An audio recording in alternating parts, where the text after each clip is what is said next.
Hey, hey, hey. Time for another out of this world story from rSpace. Nothing like a little social media sleuthing to spice up a long distance relationship. Today on rSpace, it turns out Prince Charming was just plain old Kevin.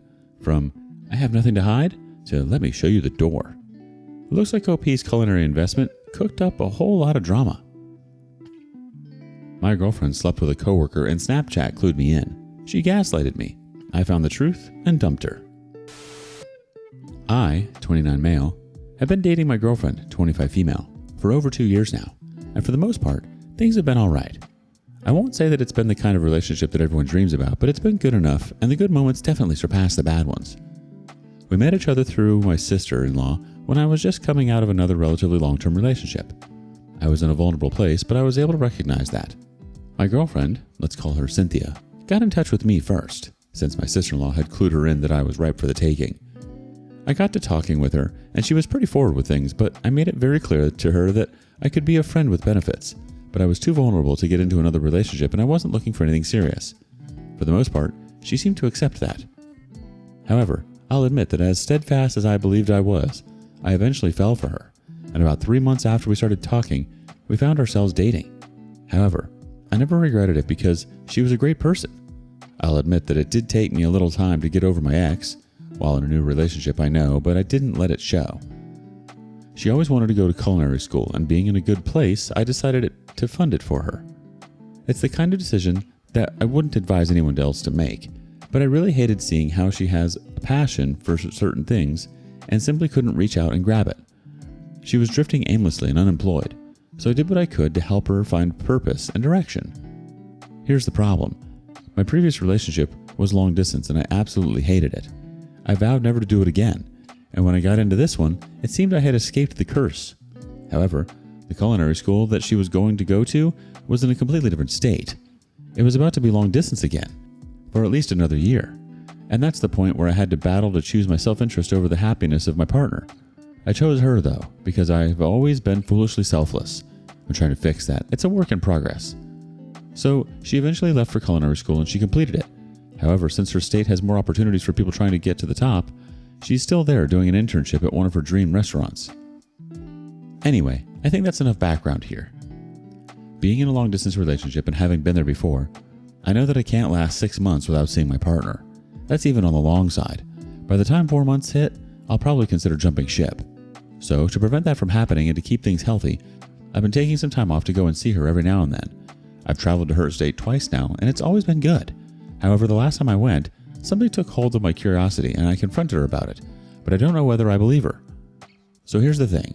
I'm a tech writer, and I'll say that much. I've never been a massive Snapchat user, but I use it here and there, mostly to message and send snaps to my girlfriend. One day, I had to write an article on Snapchat Planets, which is a Snapchat Plus feature, the premium subscription. Just in case you don't know what that's about, it basically shows you your position in a friend's top 8 on Snapchat. I'd expect to be in the first spot for my own girlfriend, and I think most of us would. Well, I found out that I was number 2. I know I said that I'm not a big Snapchat person, but I message her quite a lot, and without a doubt, she was number 1 on my list. I became kind of fixated on who her number 1 person might be. She has a really good girlfriend there who I thought it might be, but they don't message on Snapchat nearly enough for that. I know all about her coworkers, and I initially suspected that she and another one were really close. Too close. I never confronted her about it and just kept observing, since as much as I acknowledge I can be insecure sometimes, I like to have evidence for any claims that I want to make, or I need to be overwhelmingly suspicious. However, one day I spotted her messaging a guy called Ken on Snapchat. I also caught her sending him a snap when we were out somewhere. At that moment, I suddenly felt strongly convinced that he was her number 1. Now, like I said, she has always told me a lot about her coworkers, and I knew that this Ken was one of them. Eventually, the frequency with which it seemed that they texted seemed to be excessive for a regular friendship, so I confronted her about it. I told her that I guess he was the number 1 on her list, and that I felt like something was going on there. I tried my best to be very civil about everything because I really wanted her to feel safe enough to tell me the truth. However, she told me that there was nothing between them. I tried to ask again, but she assured me that there was nothing wrong. I wasn't entirely convinced, but I accepted it like that. Now, note that one thing that I complained about to her was that she wasn't as eager to take random photos of me like she used to when we started dating. In fact, The entire time that I was in her state, she only took a few photos of me on one occasion. When I checked her phone, though, I realized it's not like she's photophobic because she certainly had a lot of photos of other people on it, including Ken. That didn't feel good, especially because it felt like she was getting less involved when it came to loving me intentionally. Anyway, at the end of the whole saga, I went back to my state and forgot about the whole thing. Well, not entirely. Because there was an argument after I got back related to the guy, and I eventually deleted Snapchat because I felt like I was concerning myself too much with who she was messaging in the app. To be honest, blissful ignorance was a good pill for my disease. I felt very insecure since she just kept convincing me that nothing was going on. However, I'm wondering whether I should simply take her word for everything. She's had male friends that I know of who were simply just friends, since she's never been shy to admit when there was more than just that in some of her male friendships. So for her to tell me that this is just a friendship, is there a reason for me to doubt her? I do think that distance could play a negative role in how close we are, and it makes it a lot easier for others to just slide into the half void that I've left behind. I'd be none the wiser after all. I'm planning to go over to her state again for her birthday in about 3 weeks, and I have no idea whether I should confront her about this or simply try and snoop and see what I can find. That's the only way I can uncover the actual truth, since I doubt she'll be willing to tell me the truth if something unsavory is going on after all. Edit. Okay, so the consensus that something is definitely happening and I'm being blinded by love. Acknowledged. I'm certainly going to try and find things out myself the next time I'm there, but I'm not good with the concept of checking phones. She's a light sleeper and I know that it won't be my best chance to do it at all. I'll figure out when the time comes and I'll sure to update you all with what I find. Thank you, everyone. It's a tough spot to be in, balancing trust with those nagging doubts that come with a distance. And yet, on the other hand, long distance is prime real estate for a cheater. They think they can get away with things. You know what they say? When the cat's away, the mice will play. Update. So everyone, I'm back. Hopefully everyone will remember the story that I came with last time. If not, you can read it over here. However, it was the story about the long-distance girlfriend who I basically sent to culinary school who had a friend called Ken, who I just had a suspicion about. It just seemed that they were way closer than one would expect from a regular friendship, especially for a relationship between a woman and a man. Anyway, her birthday came around, so I traveled back to her state to celebrate it with her. Just as a bonus piece of information, since I earn well with my job, I've been fortunate enough to be in a position to help her out financially. It's another thing that I know a lot of you will frown at, but I certainly haven't been stretching myself thin for her, so it has been manageable. Anyway, prior to her birthday, she spent some money rather stupidly, so it caused a little fight. It got resolved relatively quickly when we met up though, which I was fortunate enough for. Now, I noticed that things were a little different this time around. I noticed that she switched off her app notifications on her phone, and she seemed to be guarding it rather closely.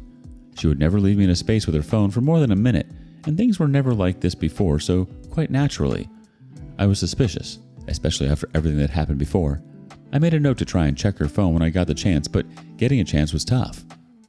Thankfully, her Google account was signed into her Google Chrome on her laptop, so I was able to take a look at her Google Photos, and even though the sync wasn't up to date, I could see that she had a cute name for this guy's contact, Prince Ken, and she also seemed to take a lot of unaware photos of him in her workplace.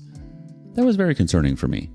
At that point, I became certain that I'd either have to check her phone or confront her directly, and bluff that I knew more than I knew to get her to speak. I was there for 2 weeks, the benefit of remote work, but I never got a clear opening to check her phone. During that time, I also noticed that when lying in the bed, she'd turn to face me so her phone screen was facing away from me, and she'd be texting someone. I assumed it was Prince Ken on WhatsApp, of course, and she didn't want me to know. But she was clearly being very secretive whenever texting him, since she didn't hesitate to expose when she was texting anyone else.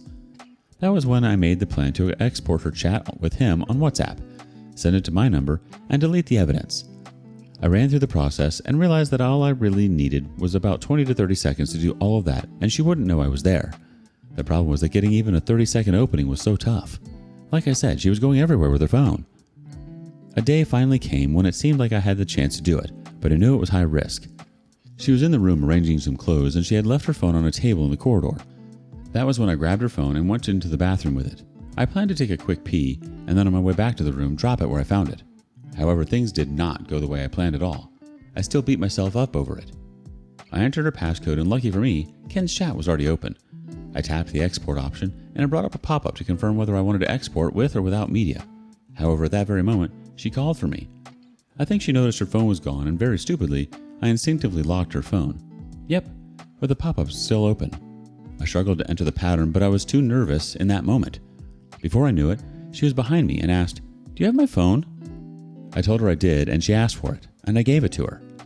I had to go straight into damage control because at the end of the day, I still didn't have the proof that I wanted, which sucked. I knew she had already unlocked her phone to see what I was doing, but she didn't react. I immediately said, "I need to talk to you about something." And then we both headed into the bedroom. I sat down in front of her, and the first thing that I did was apologize for snooping through her phone. But then I went straight into my suspicions and told her why I was driven to do that. I told her that I knew something was going on, and she should tell me the truth. I let her in on all the signs I had seen. I was very serious, and since I'd never checked her phone before, I'm sure she knew that I must have very strong suspicions. There was a long pause before she spoke, and then she said, "There's a crush thing going on."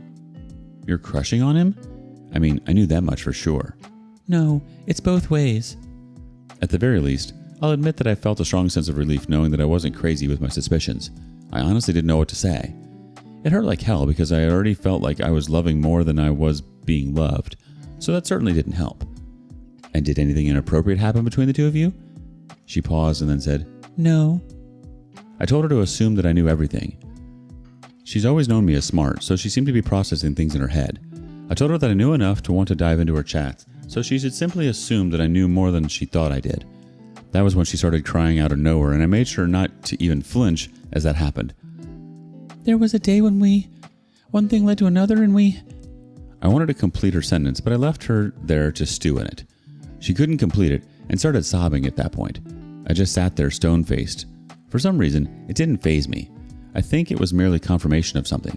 I had a strong suspicion about it already, so I didn't find myself shocked at all. I was just disappointed and hurt at how I found myself in this position. I paid for her culinary school, so I basically paid to put myself in this position. That hurt a lot. Eventually, she said, "We slept together." But then she quickly added, "But just once, and I knew it was a big mistake." She then started to tell me about how she had started pushing him away and how she knew she was wrong for giving the crushes space to thrive. I was barely listening, though. I stood up and grabbed my suitcase and started packing the things that I had unpacked. Thankfully, most of it was still in my suitcase. I told her there that it was over. That was when she dramatically got onto her knees and started to beg me. It was pathetic, and I hate to admit that I wanted to slap her when she started to cling to my leg. It infuriated me. I've been her major source of financial upkeep, and I knew that me breaking up with her was certainly going to make things very hard for her since she lived in an expensive state and her parents were struggling themselves. But I honestly didn't give a single thought besides being satisfied that she'd have some punishment in the form of financial struggle. I walked out of her apartment and I went straight to a hotel. It was inconvenient, but I was glad it was over. She called me like 20 times that night, but I didn't pick up a single one of the calls. As soon as my flight landed back home, I called her parents and told them about their daughter's antics. I called her brother and her friends that I know too. I made sure to let everyone know that we weren't together anymore, and I didn't shy away from giving them a reason. After that, I reached out to the restaurant where she worked and told them that their intern and her coworker had an intimate relationship, which was certainly a problem since, as an intern, she was at the very bottom of the ladder. It could be argued that there was a power dynamic issue there, and since she was also working in an establishment that frowned greatly on workplace relationships, I knew that was going to make things to be taken twice as seriously. She called me 2 weeks after the breakup telling me how she was in need of money and how she was seriously struggling keeping things afloat and getting to work. But I told her that she could ask Prince Ken for the money and not bother me about it anymore. I had done enough for her, honestly. She started crying over the phone, and I don't know how I somehow told her to F off before hanging up. I guess I was that pissed. Another week after that, she called me half sobbing and half cursing as she had just been let out of her internship role. Apparently, Prince Ken had thrown her under the bus when his role was put at risk due to my report, and it was a lot easier for them to let go of the intern rather than the full-time employee. I can't describe how much it pleased me to see her lose out on that internship at her dream establishment. Plus, she was struggling with money too? It was the best revenge I could get. I was super thankful that I wasn't married to her because it made the split so much easier to execute, and I can move on with a lot less baggage than I would have been able to if I had proposed to the hoe. Nothing like paying for someone's culinary education only to find out you've been serving as the main course in their cheating scandal. As for her crying about being let go from her internship and struggling financially, well, they do say revenge is a dish best served cold, but you've clearly mastered the art of the side dish too. Turns out Prince Ken wasn't her Prince Charming after all. Hopefully that's the last time you ever pay for someone's dream. Cheers, OP. What do you think of long-distance relationships? Share your thoughts with us in the comments below. And thank you for joining us today on rSpace. Be sure to like and subscribe and hit that notification bell so you don't miss out on our next video. See you soon.